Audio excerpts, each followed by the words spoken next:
Hello everyone. So today what I'm going to be talking to you about is the Animal High Fives game, and I'm going to give you everything you need so that you can play this game at home. This is a game that I play all the time in the studio. You can play it with preschool age all the way up to age 12, depending on how hard you make it or how you tailor the game. So the premise of the game is pretty simple, and if your child has done classes with me before, they've probably played a version of this. It has two roles: the animals and what we call kind of the zookeeper or animal trainer, whatever you'd like to call it. In the studio, I am pretty exclusively the zookeeper or animal trainer role, just because there are so many kids who are playing it all at once. At home, you can switch it up. I do suggest the first couple of times you play it, an older sibling or older family member is the zookeeper, just to manage. And so the zookeeper sits and puts hands out like this to the side. I guess you can't really see me doing it. Sits like this with hands out, low high fives, and gets ready to get high fives from all the different animals. The animals, I normally just call out from my brain, but online, on the website, there will be a link for you to download movement cards to go with this game. It's got 16 animals in it that you can call out, and it's got lots of different versions of the cards. I'll talk about that at the end, but if you're looking for ideas for animals, don't worry, those come with the game. And I call out, count an animal, and I say, I want you to come and give me a high five like you are a something. So if they're an elephant, for example, big, loud elephant stomps. If they're a giraffe, I move my hands way up high and they have to give me a really high five. If they're a mouse, sometimes I'll close my eyes and tell them they have to be so quiet, like a mouse, and sneak up with their little mouse feet and give me a tiny high five.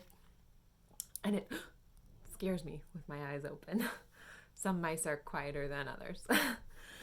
And it's a great way to get kids moving, focusing on levels, volume, big movements, little movements. You'll notice in my cards I have hummingbirds with little tiny wings and eagles with big wings. And you can also give kids the choice when they're doing their animals. So if it's a fish, you can say you can be a big fish, you can be a little fish, you can be whatever type of fish you want, just to encourage, there's more than one way to do it, and no way to be an animal is the wrong way. If you want to be a snake slithering on the ground, that's great. If you want to be a snake with just snake hands, that's great too. And then you can talk about the different sizes of things. So we do kangaroos with big jumps, bunnies with little jumps, frogs that jump and touch the ground. There's all different kinds of ways to move, and it just gets you thinking about things in a bit of a different way. Now, when we play this game, we mostly play it as a dance activity, which means I don't let kids use their voice. So I don't let them be elephants that go like, because if you're putting on a dance show, a ballet show, or a hip hop show, you're not using your voice to tell the story.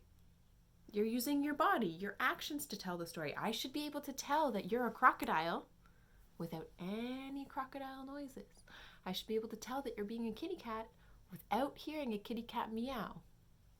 So that's really what we encourage, and it keeps the game a little more contained. But you can also add voices and sounds into your game too. That's totally fine. You can play it both ways, maybe once with sounds, once without sounds for more of a challenge. And then sometimes I let kids, think in your mind, don't say it out loud, your favorite animal. And we try and guess what animal they're being. So it's great. There's no way to get out. There's no kind of winner to the game. It's really just a movement game. You could do it that you switch roles and someone little is getting the high fives and you are doing all the animal moves. And you can use the cards for lots of different things. All you have to do is print them and cut them out. Normally I would tell you print them on cardstock, something a little sturdier, but obviously we're all just stuck at home right now. Print them on whatever you have. And if you can't print them out, just look at them and draw your own on scrap paper. I have put mine into small card format with just the words so you can work on reading. I've put them in and small card format with the pictures so you can color them in. I did all the pictures in black and white just because it's nicer for a printer and it's nice to color. And then I put some on small cards with just some room so you can also draw your own animal pictures, because I know a lot of you have budding artists at home and it takes a minute, you know, focus, draw the picture, make it look as close as you can. And then I have some bigger card formats for the younger kids or kids who just want to draw more on the card. I have some big card formats with big pictures to color and big blank spaces for you to add your own. You can use these cards to write stories about animals. You could make a book that you do the actions to. You can put on music and move around to them. Animal high fives, or generally moving as animals, is a great way to get up and moving. And being able to give a high five like a crocodile, you get a lot of dinosaurs with claw high fives. Bear walk, you can practice your bear walk just like hip hop moves. It's a great way to get up and moving. If you're looking for music underneath this video, I'm going to have links to like jungle sounds. Sometimes we put those on when we play. And the cards will be linked under there for you too. Have fun playing animal high fives. Have a great weekend, and I will see you soon.